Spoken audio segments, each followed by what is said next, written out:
Esto es Cultura Fronteriza. Comenzamos.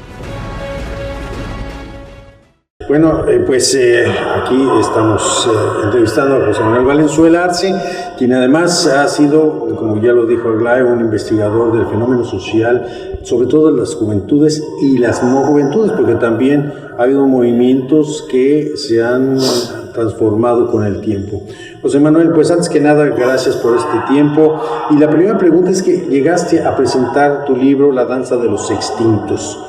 ¿Cómo llegas a escribir este libro? ¿Qué te motiva a escribir este libro? Sabemos de todo lo que se entiende, porque dice el juvenicidio, violencias y poderes sicarios en América Latina. El mayor número de los muertos en enfrentamientos entre sicarios son jóvenes. Entonces, ¿cómo nace La danza de los extintos? Bueno, en primer lugar, decir que es un placer para mí estar en su programa, Cosme y Aglae. Y sí, este libro forma parte de una tetralogía de textos que están motivados por lo que sería tratar de entender cuáles son los elementos que tapizan el camino de la muerte para millones de personas en América Latina. Esto inicia con un libro que se llama Sed de Mal, como la película de Orson Welles, Touch of Evil, en relación con el feminicidio, particularmente en Ciudad Juárez, cuando esto se vuelve muy visible.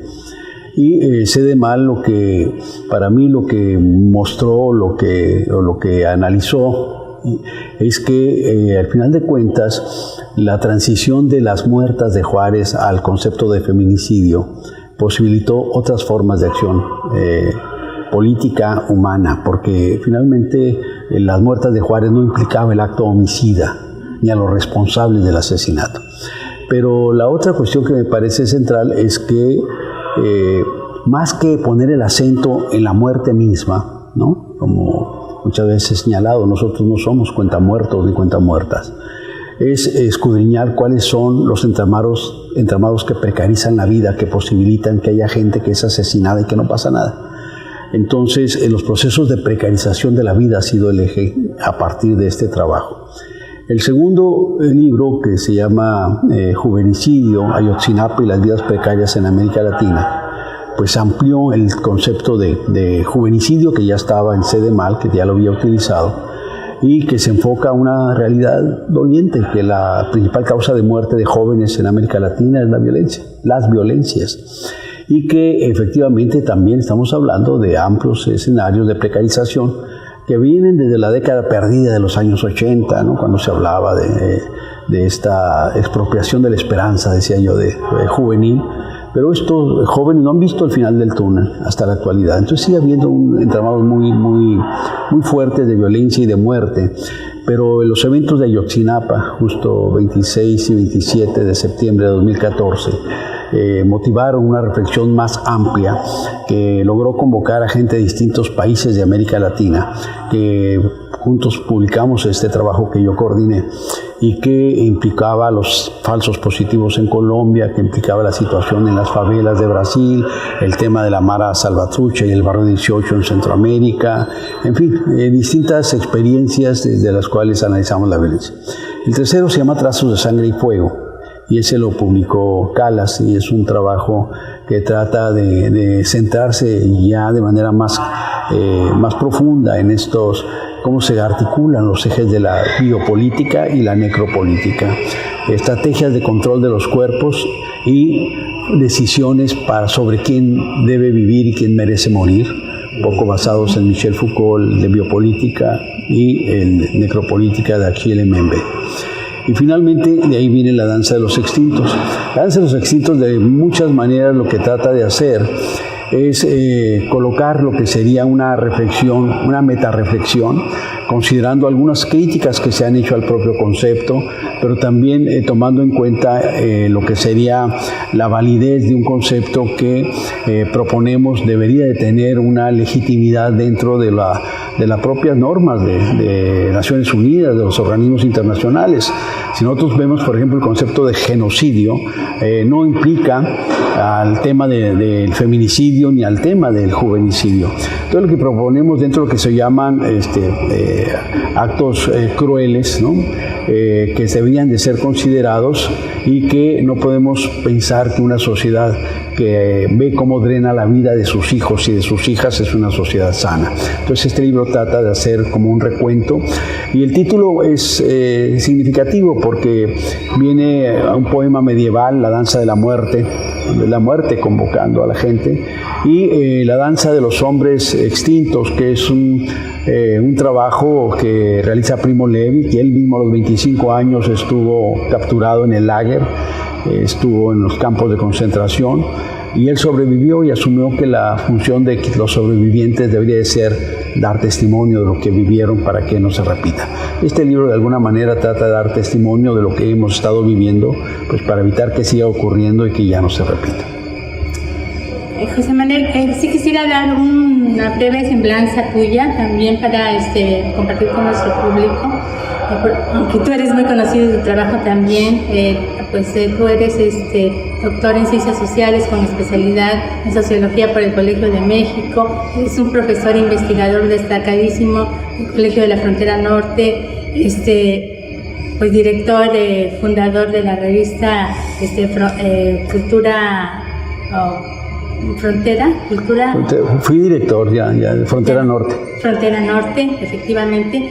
Y yo quisiera preguntarte, a la luz de todo lo que tú has investigado, ¿consideras que el fenómeno de la pandemia detonó o permitió a esta cultura, a esa narcocultura, penetrar más en los jóvenes, en los adolescentes? ¿Hay un antes y un después? Yo no lo dedicaría tan directamente a la pandemia. Sí. Lo que sí creo es que la pandemia exacerbó condiciones de conflicto, de estrés y de violencia en las familias, y particularmente afectó a los jóvenes. Aquí es muy interesante porque justo en este libro, La danza de los extintos, yo lo que planteo es, hago un análisis de cómo trastoca la vida cotidiana la peste, esa peste que trabajó Albert Camus, o lo que sería el hombre de la máscara roja de Edgar Allan Poe. Y lo que encontramos es, yo hablaba de dos dimensiones. La pandemia generó una suerte de bono sanitario para los jóvenes. No eran los más afectados, eran más o menos, salían bien librados de la pandemia, afectaba más a las personas mayores, pero también dejó un abono en términos económicos, sociales y psicológicos. Entonces la pandemia efectivamente va a influir de manera muy fuerte en lo que son condiciones de estrés, de frustración y de violencia. Y justo en ese sentido creo que el tema de la violencia intrafamiliar y la violencia vivida por parte de las y los jóvenes sí se recrudece a partir de la pandemia. Hay varios trabajos que lo demuestran, que efectivamente hubo un incremento en lo que serían los indicadores de violencia en el marco de la pandemia. Entonces desde ahí sí, eso puede generar o ha generado distintas frustraciones y también pues distintas afectaciones a la propia vida familiar con tanta muerte que se vivió en nuestros países, en el mundo. Por otra parte, hemos visto que se ha reducido la edad sobre todo de los jóvenes que desaparecen o que son asesinados, 14, 13 años, 15 años. Y estas desapariciones forzadas también se dice que es un poco para abonar a las filas del narco. ¿Qué nos puedes comentar acerca de esto? Bueno, sí, efectivamente lo que vemos es claramente un fortalecimiento de la narcocultura. Y pensado más allá del estereotipo de la tejana sin topiteado y las botas, si pensamos por cultura el conjunto de procesos y dispositivos que participan en la construcción de sentido y significado de la vida, la incorporación del referente del narco en las vidas juveniles derivó en una nueva condición donde el narco juega un papel preponderante en la definición del sentido y significado de la vida y de la muerte de millones de jóvenes. Ahí es donde surge un concepto que llamo yo los tonas, que viene de todo o nada. Estos jóvenes que dicen más vale una hora de rey que una vida de buey, que dicen me la juego, que saben que trabajando 10 horas diarias por 60 años de su vida no van a obtener los satisfactores de una sociedad consumista que les dice que para tener éxito en nuestra sociedad hay que acceder a esas formas de consumo inaccesibles para las grandes mayorías del mundo.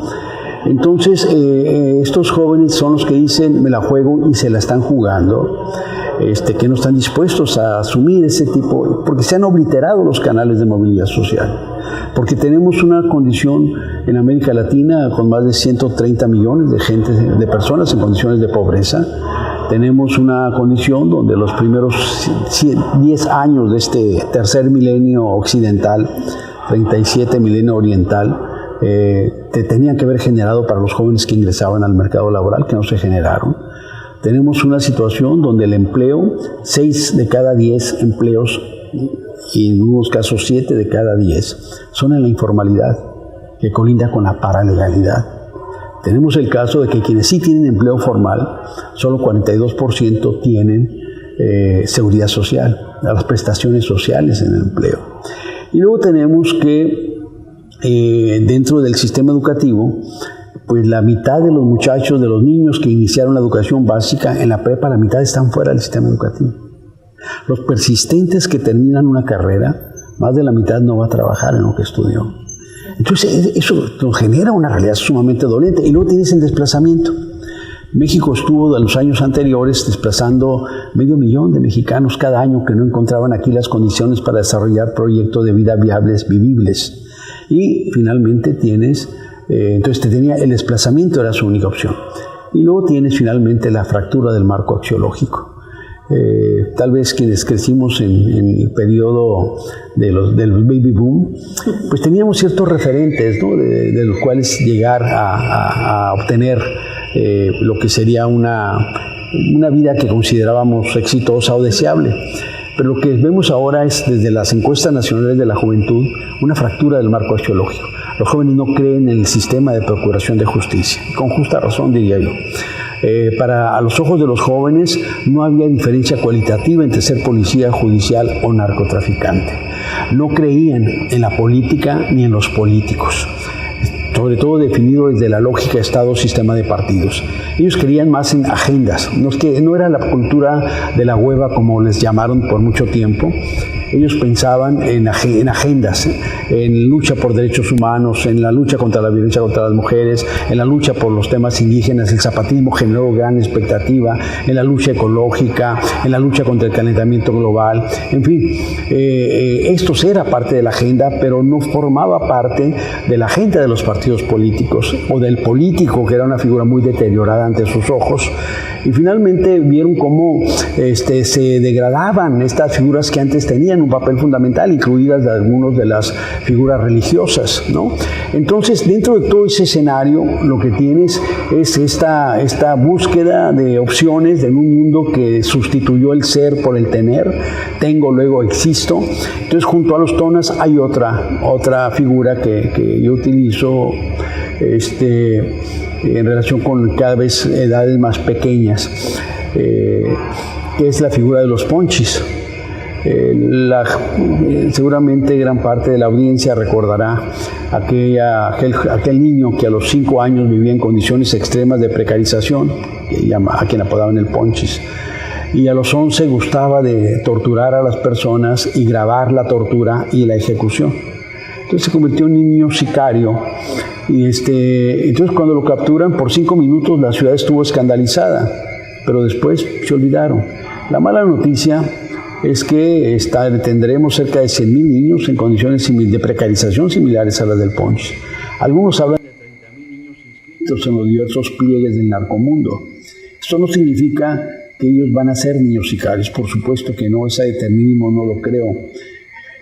No nacen niños sicarios, pero hay condiciones sociales que posibilitan que muchos niños sean atrapados. Y efectivamente, el tema de la trata humana, el tema de las desapariciones forzadas, el tema de las desapariciones forzadas ha estado muy vinculado a la trata humana, a la trata de personas, a lo que yo llamo la pornomáquina, digamos, su uso con objetivos de creación pornográfica, donde habría que tener controles mucho mayores en esos aspectos, y bueno, en muchos casos también de otro tipo de formas de esclavización, no solo la esclavización sexual, sino también laboral. Acabas de tocar un punto importante. Ayer estaban en Zacatecas algunas madres de familia manifestándose porque se habían llevado 7 jóvenes entre los 12 y los 18 años de edad, unas bandas. En Zacatecas estos los reclutan como sicarios precisamente, si no los matan. Entonces, no es tanto, en muchos de los casos, el deseo del joven de ser un sicario, sino que lo fuerzan a ser sicario, secuestrándolo y amenazándolo, y de esa manera se consigue esta cantidad de sicarios. Pero también yo recuerdo un caso en Tijuana, no sé si recordarás, de un muchachito de 14 años que asesinó a su cuñada y a sus sobrinos, que venía de Sinaloa precisamente. El hermano se lo había traído de allá para que no fuera sicario, y cuando le preguntaron, ¿para qué hiciste eso? Para que se fijen, porque yo quiero ser sicario. No recordarás el caso ese hace ya algunos años. Te da una idea de la influencia que tiene en la niñez, porque es una niñez, y la adolescencia, el llegar a ser sicario. Y por otro lado, también se ha acusado a los narcocorridos que están alimentando en la mente de los jóvenes la idea de llegar a ser, como dices tú, no importa que vivas 1 año o 6 meses, pero bien vividos. ¿Cómo ves estas cosas? Bueno, sí, esto que señalas tiene las dos dimensiones. De manera creciente, en el trabajo que realizo, encuentro niños que dicen que quieren ser sicarios y niñas que quieren ser novias de narcotraficantes, que quieren ser narcotraficantes y novias de narcotraficantes. La figura del sicario ya se convierte como una suerte de especialidad dentro de ese marco violento. Entonces lo que tenemos con estos, con quienes se van a ir forzando, porque sí existe esta incorporación forzada de niños, de jóvenes, pero también existe la otra dimensión, la seducción que genera la posibilidad de acceder a estas ofertas del narcomundo, ¿no? Los carros de lujo, las mujeres convertidas en objetos, en trofeos, ¿no? El tema de la vida, digamos, esplendorosa que se retrata o que viven algunos que realmente han triunfado en ese mundo. Entonces, efectivamente, lo que tenemos ahí es las dos condiciones que están afectando por igual a las expectativas de desarrollo de proyectos viables de niños y de niñas. Esto se vincula también con el tema digamos, institucional. Como observamos cómo, a pesar de las recomendaciones de Naciones Unidas para que no exista, para que no haya punibilidad a personas menores como adultos, a personas menores de 18 años, pues tenemos casos de 10, 12 años que son tratados ya penalmente. En El Salvador, un niño de 12 años ya puede ser penado por 10 años de cárcel. Si tiene 16 ya son 20 años.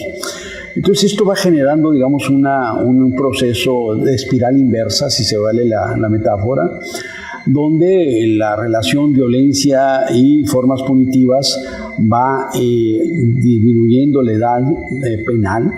Y entonces ¿a dónde vamos a llegar? Bajo esta lógica de pena y lo que sería la construcción de formas de conducta criminal, por decirlo de esa manera. Y bueno, y dentro de este marco de una presencia muy fuerte del narcotráfico, Durante el gobierno de Felipe Calderón se crecieron 192% los homicidios, 59 durante Peña Nieto. Entonces eso generó un entramado efectivamente de violencia y de seducción sobre millones de niños y de jóvenes, porque al mismo tiempo se obliteraron los canales de movilidad social. Esta certeza de que trabajar te sacaba de la pobreza. Trabajar no saca a la mayoría de la gente de la pobreza. Que la educación es un recurso certero, se vuelve un recurso no tan certero ante los ojos de los muchachos. Entonces, frente a esto, efectivamente aparece el tema de la prohibición de los corridos o los narcocorridos. Aquí lo que había que tal vez decir, yo lo trabajé mucho en un libro que se llama Jefe de Jefes, Corridos y Narcocultura en México. El corrido fue una expresión narrativa popular, anclada o derivada del romance español y la copla, ¿no? Que se incorporó en el siglo XIX por parte de sectores pobres de la población, pero que adquiere su esplendor durante la Revolución Mexicana. Aquí el eje central es que estamos hablando de una población que era mayoritariamente iletrada, una población que no sabía leer y escribir, pero podía contar cantando sus historias, sus agravios, sus sueños, su desiderata, su ego, las tragedias que vivían. En un primer momento los corridos también se les llamaba las tragedias. Entonces el corrido se convirtió en la crónica, el diario, la forma expresiva de los sectores populares, una suerte de dispositivo también de transgresión a la verdad histórica de los poderosos. Entonces el corrido narró la historia nacional desde la segunda mitad del siglo XIX.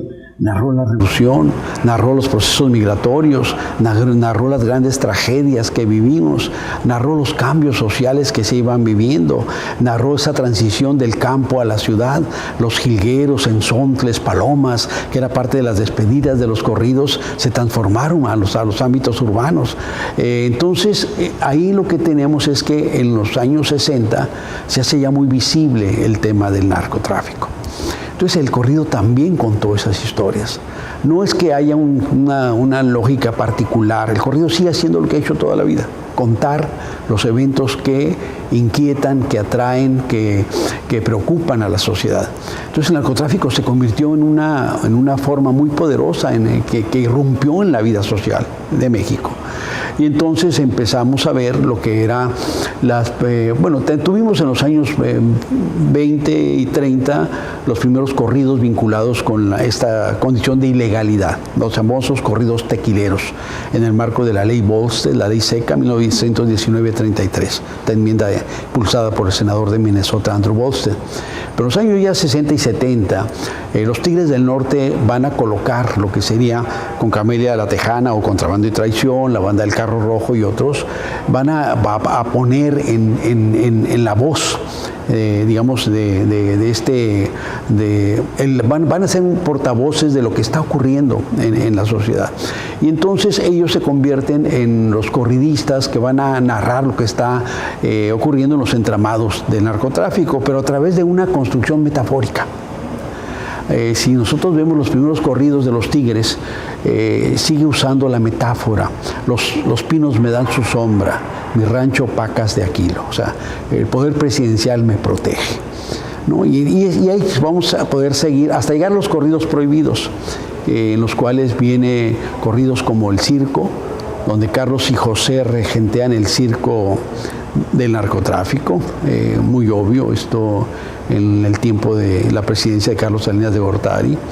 Hay un corrido que se llama La muerte del gato Félix. Hipódromo de Tijuana, toda la gente comenta que ahí se pagó una lana y no fue por una apuesta. Señores, yo no sé nada, si el río suena, agua lleva. Y corrido donde empezaban a hacer visible la complicidad de figuras militares y policiales con el narco, o en Estados Unidos, la tierra de las oportunidades, donde la idea es cruzar, ya cruzando allá todo está arreglado, ¿no? Entonces, estamos hablando de 60, 70 hasta los 80 los Tigres, ¿no? Después en los 80 vienen los corridos perrones, donde la figura emblemática serían los Tucanes de Tijuana. ya con alusiones más directas al tema del narcotráfico con nombres, ¿no? Los Tigres todavía hablan del jefe de jefes, pero queda la sombra de quién es el jefe de jefes, ¿no? Los Tucanes ya hablan de manera directa los nombres de las figuras.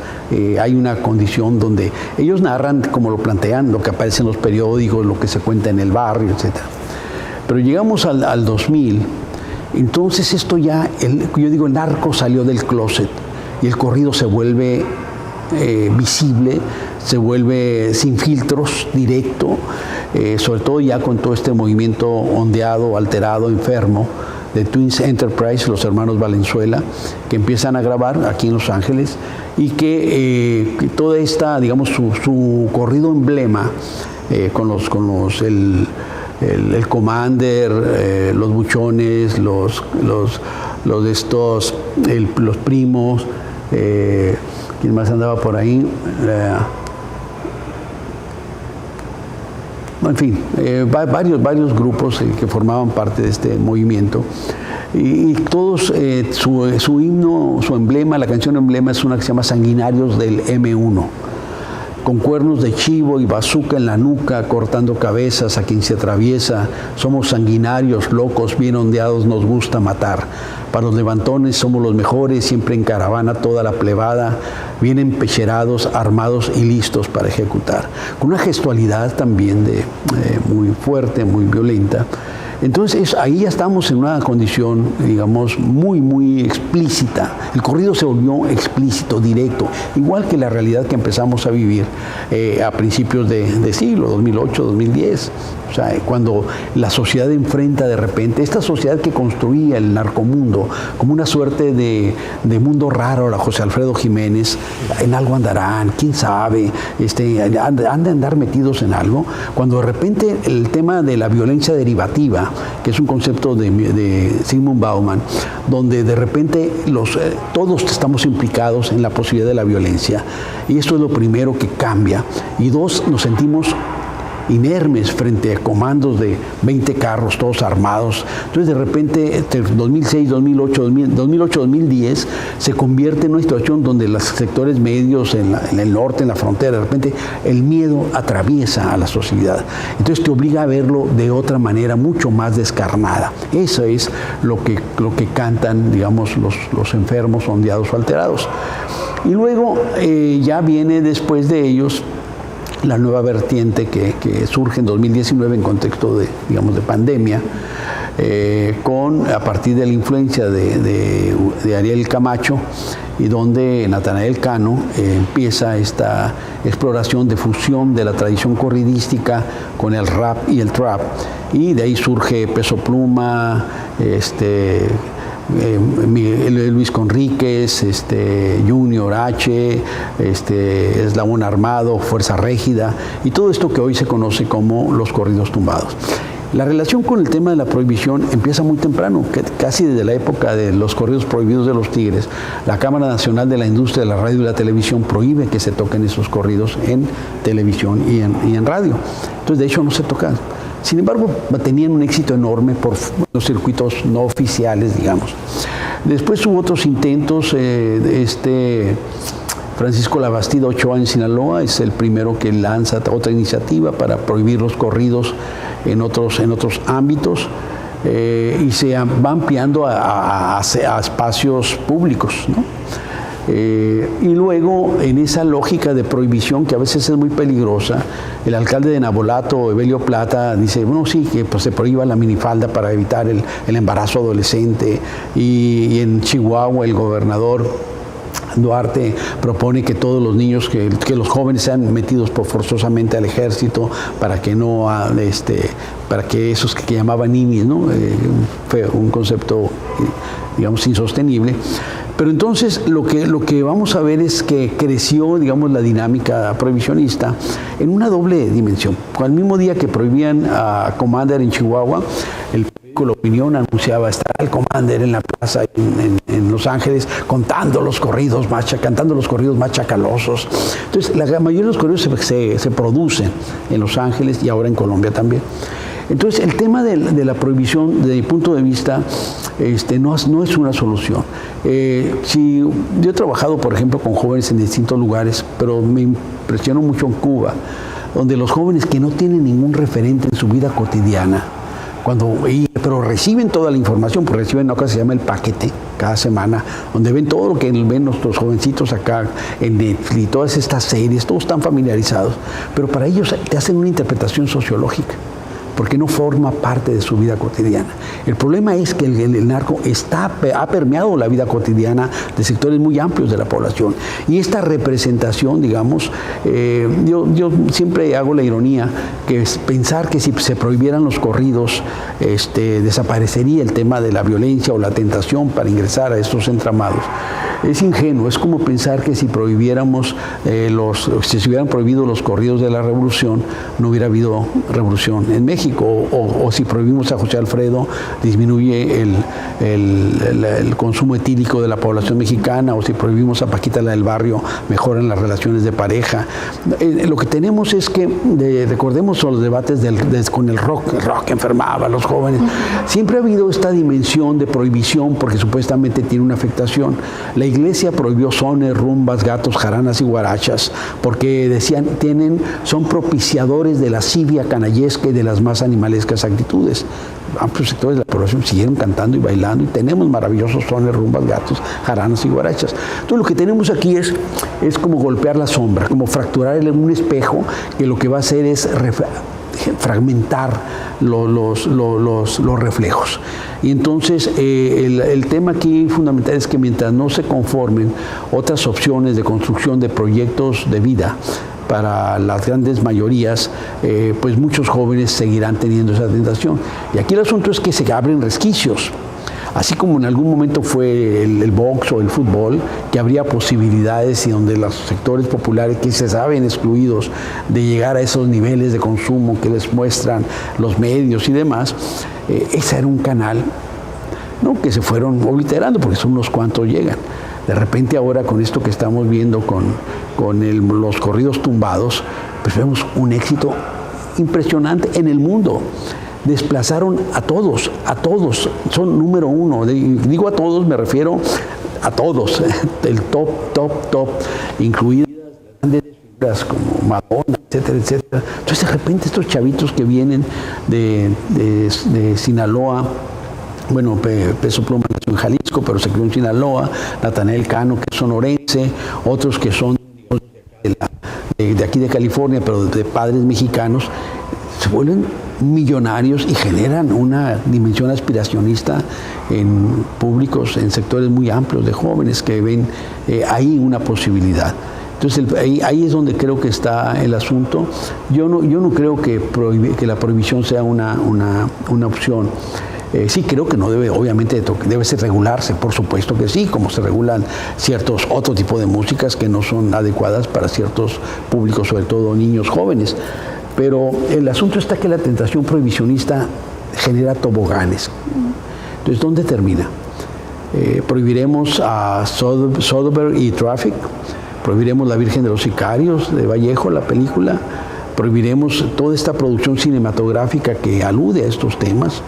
Vamos a prohibir la literatura, Elmer Mendoza con Bala de Plata, El amante de Janis Joplin, Efecto Tequila, Leónides Alfaro con Tierra Blanca, La maldición de Malverde, Las amapolas se tiñen de rojo, el propio Vallejo, es su novela, La Virgen de los Sicarios, Rosario Tijeras de Franco.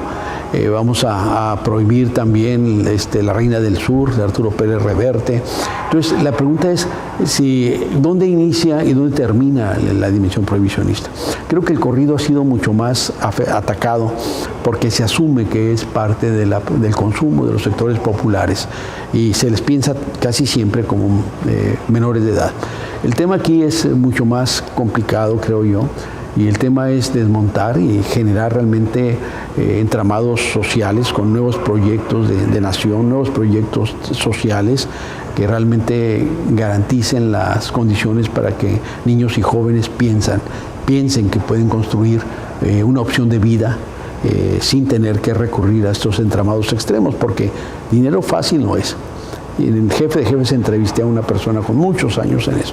Y le pregunté, ¿dinero fácil? Me dice, no, o te cuento. Y realmente no, muchos quedan en el camino, muchos son asesinados, muchos tienen una muerte temprana. Y los corridos, al final de cuentas, expresan todo eso. Son los desenlaces de la vida. Sí, los que dicen, yo no era nadie, era pobre, todos me despreciaban. Entré al barco y ahora todos me respetan, soy jefe, ¿no? Y presumen las mujeres trofeo y los carros, que me entierren con mi troca.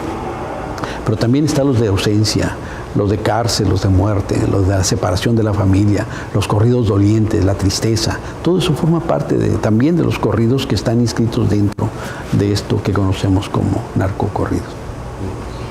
José Manuel, bajo este contexto que dices, en donde estos referentes empiezan a cambiar de una manera vertiginosa en las generaciones crecientes, en donde también bajo esta perspectiva de prohibicionista que nos comentabas, también hay otros códigos que quizás escapan se puede decir, a la administración, a los políticos, a las maneras de plantear estrategias. Por ejemplo, mencionabas la Virgen de los Sicarios, pero también está muy penetrado el culto a la Santa Muerte.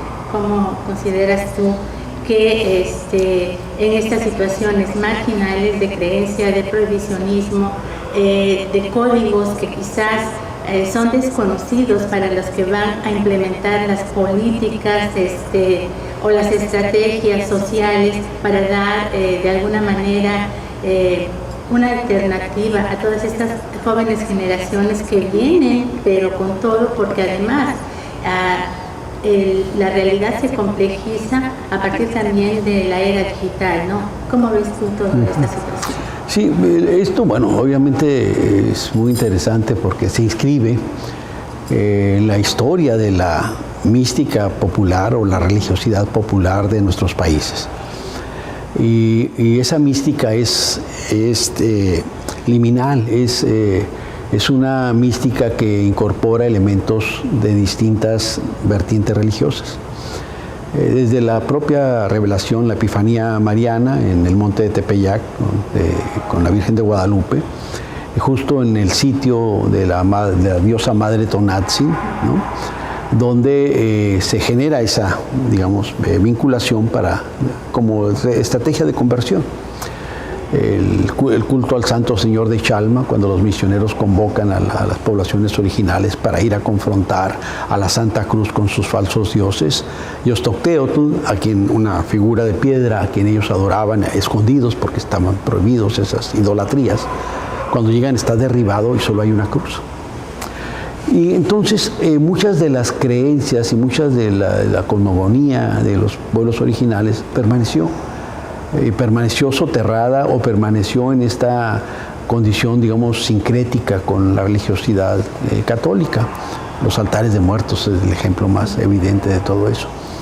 Entonces, este culto a la muerte, digamos, lo que sería Mictlantecutli y Mictlantecíhuatl, los señores del inframundo, permaneció de muchas maneras en la tradición y en la historia social del pueblo mexicano. Nosotros podemos encontrar en Los hijos de Sánchez, de Óscar Luis, en su recreación, él habla ya de la Santa Muerte ahí en Tepito. Ahí él encuentra que registra ese culto. En narraciones literarias anteriores yo he encontrado también esta referencia. En un libro que estamos por sacar, ya está, este año sale, se llama Todo lo Santo es Profano, Mística Popular Transfronteriza, Santa Muerte, Niño Fidencio, Juan Soldado y Jesús Malverde, que escribo con mi hijo Pavel Valenzuela Arango. Entonces, ¿qué es lo que tú tienes?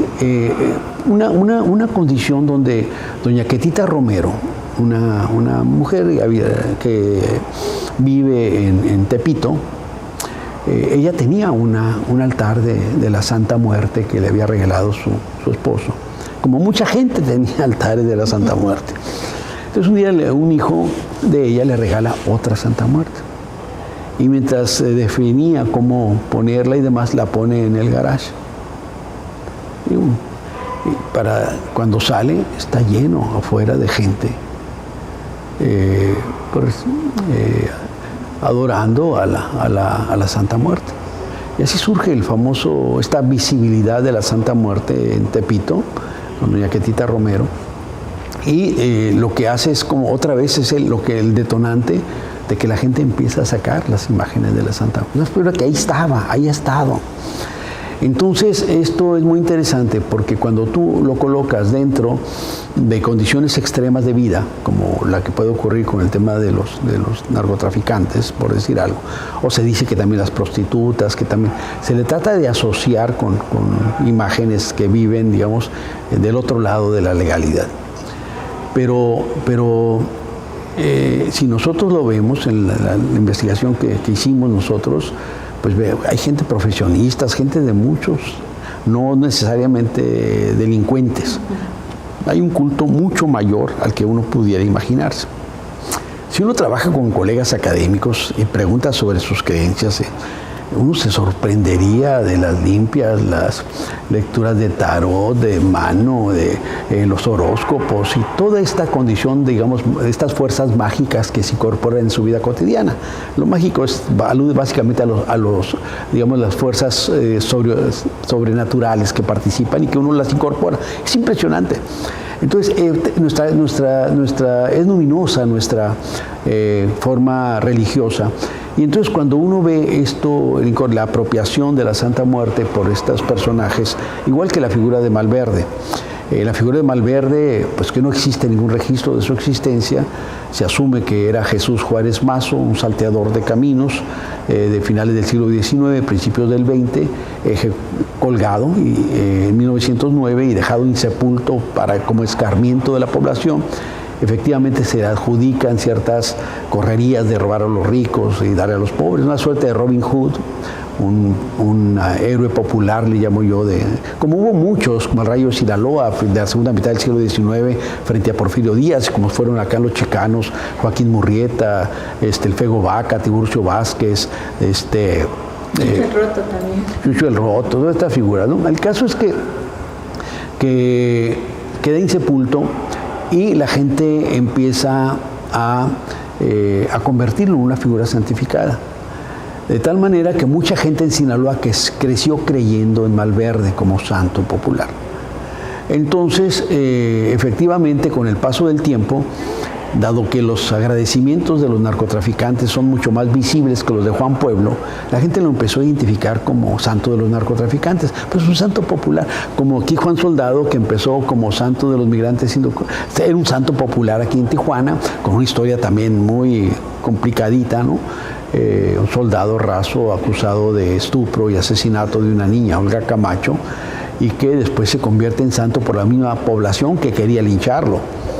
Entonces se convierte en un santo popular que después, cuando por los años 80, más de la mitad de la migración indocumentada pasaba por Tijuana, pues es el santo de los migrantes indocumentados.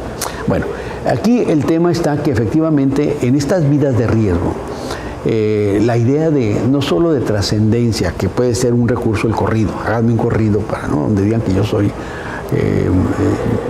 muy bueno, muy valiente, etcétera, etcétera, que no es propio de ellos, Zapata tenía su corridista de cabeceras, Villa hasta eligió algunas batallas dependiendo del sol para que saliera. Entonces, la tradición política en México, cada que se elegía al preciso, se le hacían corridos donde se contaban muchas de sus virtudes reales o imaginadas. Entonces, el corrido ha tenido esa dimensión. Entonces tiene también un sentido de trascendencia, pero por otro lado esa vida de riesgo implica la necesidad de protecciones.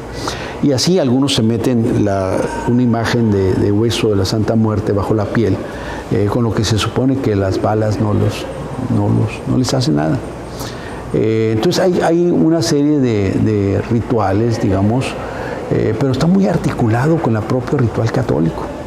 Si uno escucha el rosario en Tepito, es un rosario que sigue mucho, digamos, muy semejante, digamos, al catolicismo. Si uno va a Espinazo Nuevo León a ver al niño Fidencio, de hecho el propio quien oficia era sacerdote. Entonces, gente que incorpora de manera sincrética lo católico. La gran mayoría, yo diría que casi 9 de cada 10 devotos de la Santa Muerte o de Malverde son católicos también. Entonces no hay una contradicción, y eso es parte de nuestra propia experiencia mística popular en México. Como no existe contradicción en muchas colegas y colegos que van a misa y que lo que dije, se leen las cartas, el tarot y demás, y traen sus pulseritas brasileiras acá. Entonces lo que es interesante es la incorporación de la religión yoruba dentro de los narcocorridos ahora con los tumbados, donde hay una incorporación a partir de un niño, 16 años, junior, que él sí es, pero más sí tiene la formación. Él, por lo que percibo, sabe bastante. Él se formó en Cuba, fue a formarse a Cuba. Y bueno, de ahí viene mucho de lo que sería, no le llamaría el culto, pero sí las menciones a Eleguá dentro de los narcocorridos tumbados.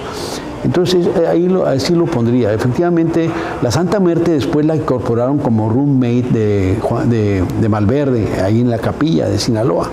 Pero hubo protestas, mucha gente no estuvo de acuerdo, finalmente la quitaron. Entonces, pero así como están ellos, estaría otras figuras del santoral católico.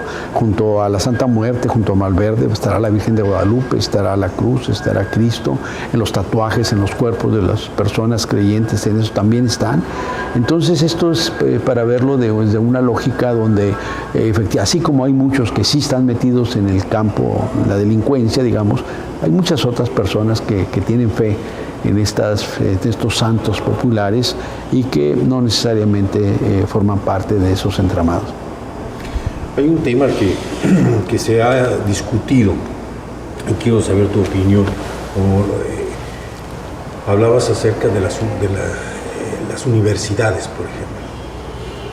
Una gran parte, yo puedo decirte que el 50%, tal vez estoy mintiendo, de los estudiantes que salen no tienen trabajo.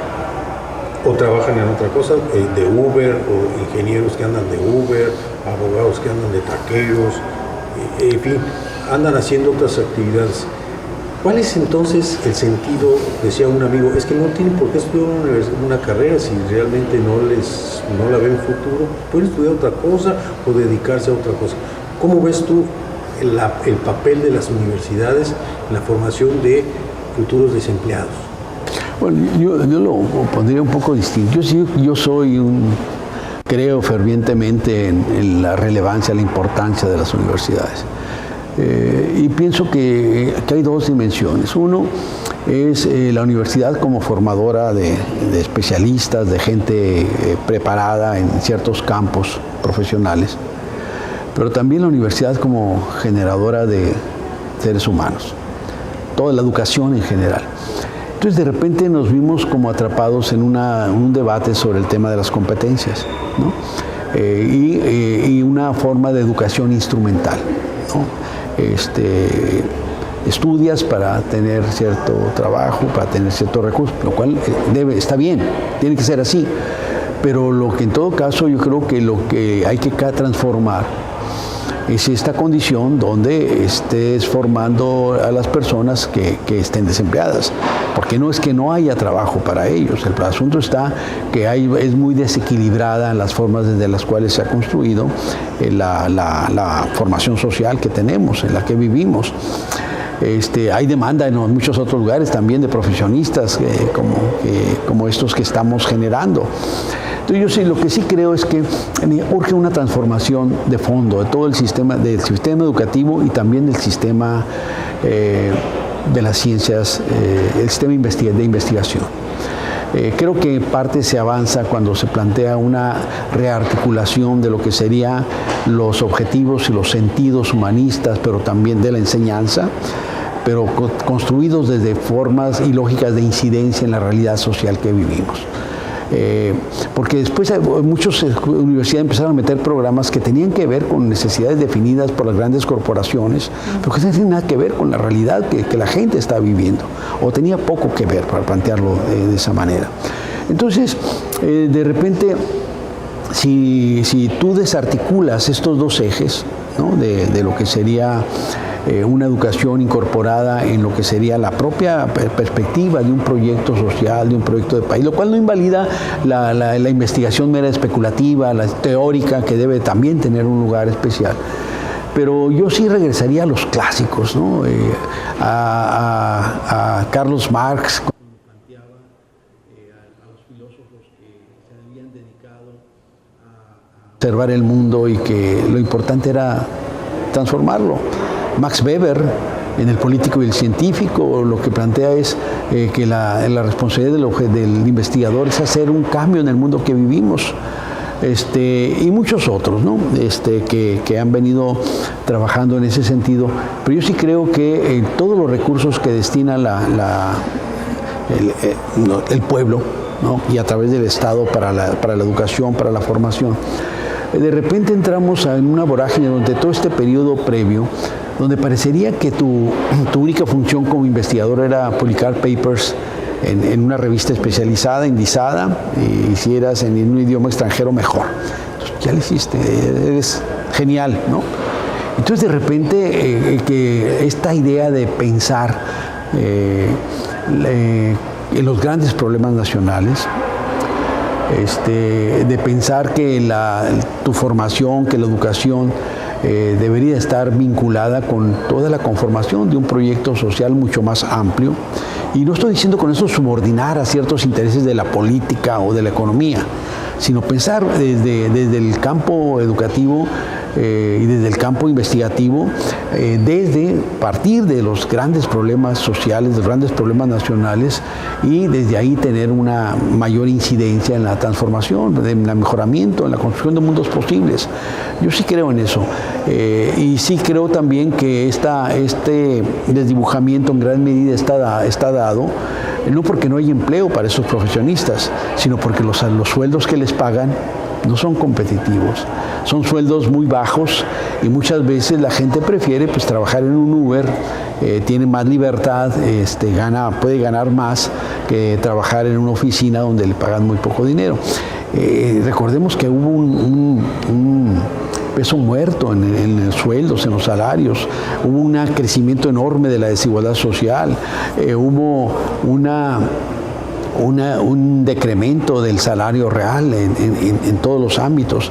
Entonces esto es lo que hace es que los jóvenes que salen, cuando enfrentan las condiciones del mercado de trabajo, pues muchos de ellos no es porque no exista trabajo como abogados o como técnicos en algunas cosas que estudiaron, sino porque no les conviene, porque pagan muy poco dinero. Entonces ahí se tiene que trabajar en esa doble dimensión, en lo que es el mejoramiento de las condiciones laborales, las condiciones de trabajo, y en la redefinición también de los programas educativos. Muchos de ellos de repente está bien, pero como muy poco conectados con la realidad y el mundo en el cual van a vivir y trabajar los muchachos. Pero comparto tu preocupación. Esto es muy triste, es muy preocupante que muchos jóvenes que egresan de las universidades no solo enfrentan que proporcionalmente el desempleo es mayor en ese rango que los otros grupos etarios, sino el hecho de que no se desarrollen en aquello para lo que se formaron, en la formación que tuvieron como profesionistas. José Manuel, considerando todo esto que nos platicas y a la luz de el desencanto de los jóvenes, de este descrédito, sobre todo de la aplicación de la justicia, de nuestras leyes, de la descomposición social, de las desapariciones, de la presencia, sobre todo más visible, del narco o de estos grupos en nuestro país. Vemos, por ejemplo, lo que pasó hace unos días en Chiapas, ¿verdad?, en donde es muy evidente esa confrontación entre grupos criminales, ¿no? Y ante la falta de perspectivas de los jóvenes y de que no hay una respuesta por parte del gobierno, ¿cómo avisoras tú que se vaya o que vaya a impactar todos estos fenómenos de una forma más inmediata, sobre todo con esta cuestión de las desapariciones en nuestro país. Sí, yo sí creo que ese es obviamente un tema dramático. Yo insisto, nadie se va del todo mientras permanezca en el recuerdo de su gente, pero y recordar pues no trae a las personas, y olvidar es como matarlos 2 veces. Entonces es algo que no termina, es una angustia sin duelo, dolor sin duelo, y eso, digamos, es muy grave. Y digamos, y recuerdo algunas respuestas de figuras de la presidencia como Fox, cuando dijo: no se vale seguir refriteando los mismos 300 o 400 casos de mujeres asesinadas, como si fuera poca cosa. O a Peña Nieto con el caso de Ayotzinapa, decir: ya supérenlo, ya denle vuelta a la página. Entonces, es una situación bien complicada. Miren, mi posición frente a esto es que gran parte de la violencia que vivimos tiene 2 dimensiones. Uno, obviamente es una violencia estructural que tiene 2 características. Una violencia estructurada que ya estaba, que permeaba en un escenario donde había muchas carencias, mucha precarización, había pobreza y había un tipo de violencia latente en nuestra sociedad, ¿no? Y después lo que sería una violencia estructurante que se desata con Felipe Calderón en 2006, cuando declara una supuesta guerra contra el crimen organizado, y efectivamente lo que hizo fue abrir un escenario de enorme violencia, donde, como sabemos, esto, y por eso dije la supuesta guerra, porque no hubo escasez de droga en ninguna parte, porque hubo un mundo enorme de complicidades, porque el principal responsable de impulsar la estrategia política estaba vinculado con una de las organizaciones criminales, García Luna, y porque entonces lo que vimos es que había un campo muy amplio de complicidades. Por ejemplo, por eso yo creo que el problema, gran parte del problema es el marco prohibicionista. Obviamente no es la droga. ¿Por qué? Porque tendrías a la Oficina de Alcohol, Tabaco, Armas de Fuego y Explosivos entregando miles de armas a los narcotraficantes mexicanos en receptor abierto 2006-2007 y Rápido y Furioso 2010-2011. Porque tienes que en ese mismo periodo el Congreso de Estados Unidos reconocía que por lo menos 10 o 12 de sus bancos más importantes lavaban dinero, que gran parte se quedaba allá. Porque tienes escenas realmente vergonzantes y vergonzosas de la DEA, de complicidades con el narcotráfico. Entonces, y también obviamente los organismos de los distintos países donde se han impuesto. Entonces, yo creo que el problema es el marco prohibicionista, que es iatrogénico. Esto es un concepto que yo retomo de la medicina, que significa que la medicina es más dañina y mortal que la enfermedad. Y esto ha sido así porque en México, en México teníamos la Feria de la Amapola, donde se nombraba la flor más bella del ejido. Y el inicio de estas prohibiciones en 1914 con la ley Harrison, que legaliza los derivados de la amapola, que generaban heroína y morfina, lo que produce es un primer nivel de trasiego de México a Estados Unidos. Las fronteras, por definición, implican trasiego de cosas, de productos. Y esto, que también tenía un sentido, que fue manipulado con un sentido antichino, ¿no? Por el tema del opio y demás. Pero ahí tienes una primera formación de grupos que se van a dedicar al trasiego de esos productos. Y estoy hablando de empresarios de este lado de la frontera, estoy hablando de políticos de este lado de la frontera, pero no era ilegal del lado mexicano. No, tampoco, en ese momento México no era ilegal, el 14. Después, el 19, con la enmienda 18 a la Constitución de Estados Unidos, se ilegaliza la producción, trasiego y consumo de licor, que genera miles de muertos por violencia y consumo de bebidas adulteradas, que produce miles de expedientes abiertos de policías corruptos y que genera el crecimiento de las grandes mafias del contrabando allá en Estados Unidos. Finalmente Estados Unidos se rinde y con la enmienda 21 en 1919 termina la ley seca, la ley Boston. Pero en ese ínter se trasladaron las operaciones a la frontera mexicana.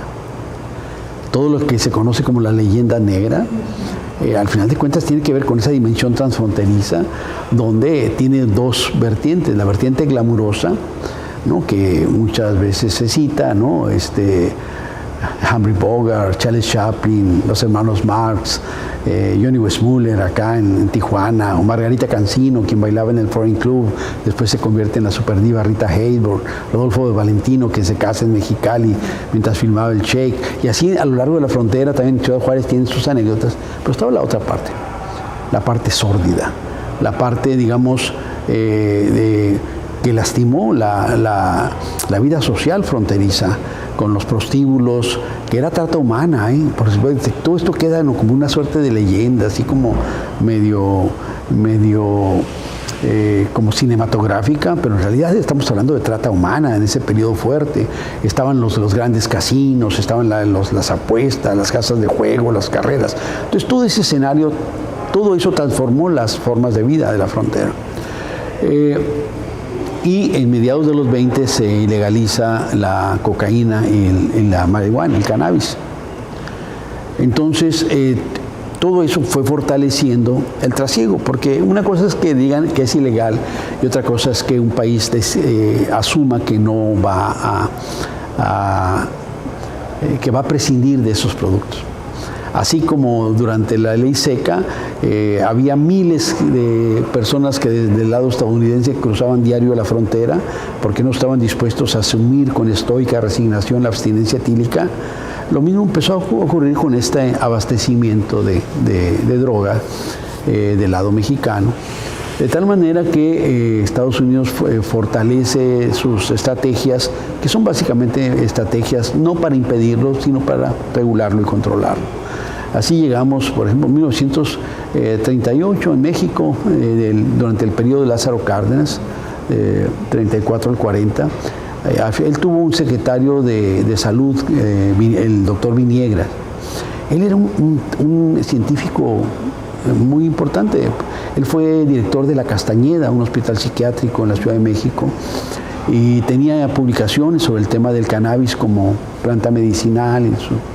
Bueno, pues durante el periodo del presidente Cárdenas en Ciudad de México se establecieron dispensarios médicos para abastecer de marihuana a las personas que la usaban, y había médicos que le aplicaban las dosis de heroína o de otras drogas a las personas, a los usuarios o adictos.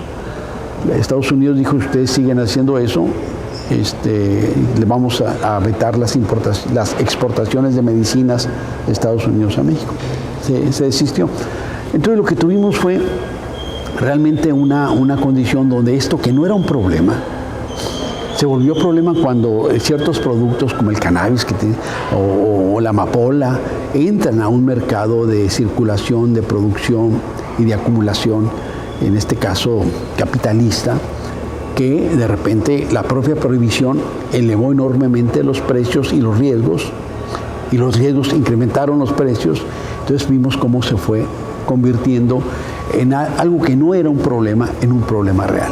En 1971 la cosa se complica porque hasta entonces la prohibición tenía los siguientes elementos. Uno, la tentación autoritaria de poder y de control.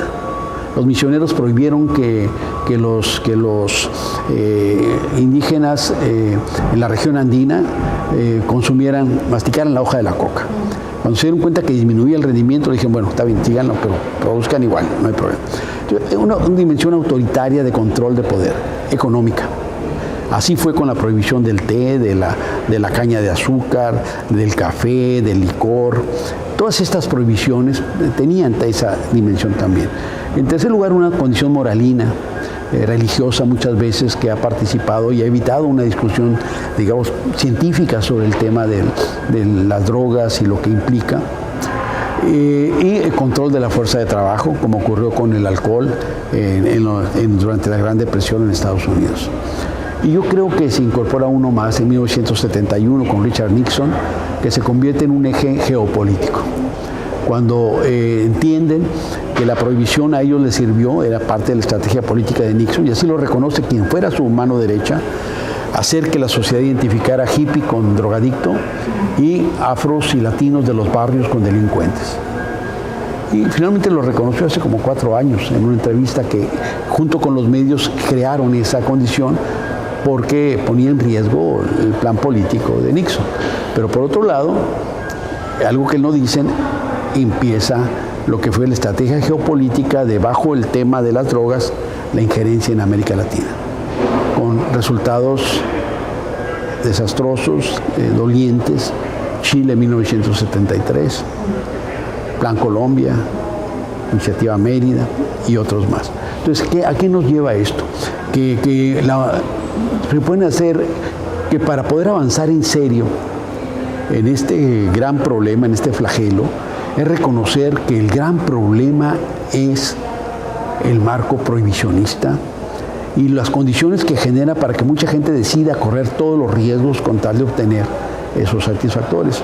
¿Esto qué implicaría? No es tan fácil, no es fácil tampoco. ¿Qué implicaría?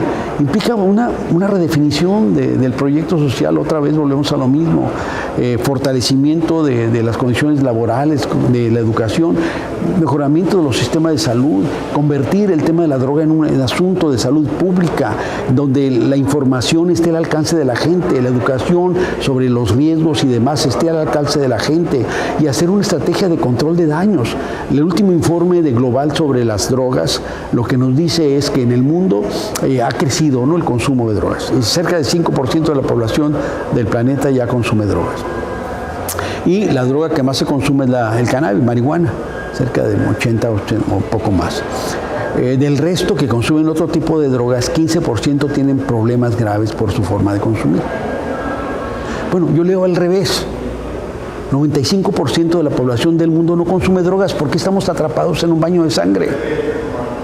Número 2, nadie ha muerto en la historia de la humanidad por consumo o sobredosis de cannabis. Tiene más propiedades medicinales favorables que pueden utilizarse que simplemente esta demonización.